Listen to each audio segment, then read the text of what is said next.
Fibre വള്ളവുമായി പോവുകയായിരുന്ന ഫിറ്റ്നസും pollution സർട്ടിഫിക്കറ്റും ഇൻഷുറൻസും ഇല്ലാത്ത തമിഴ്നാട് രജിസ്ട്രേഷൻ പിക്കപ്പ് തൃശൂരിൽ വെച്ച് മോട്ടോർ വാഹന വകുപ്പ് പിടികൂടി.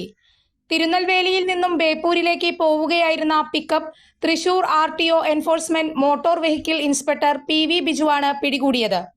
തിരുനെൽവേലി സ്വദേശിയുടേതാണ് വാഹനം.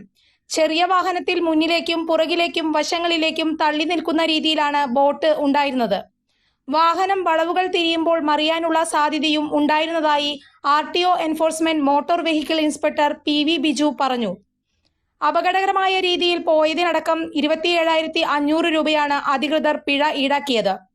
ബോട്ട് വലിയ ലോറിയിൽ മാറ്റിക്കയറ്റി കൊണ്ടുപോകുവാനും നിർദ്ദേശം നൽകി.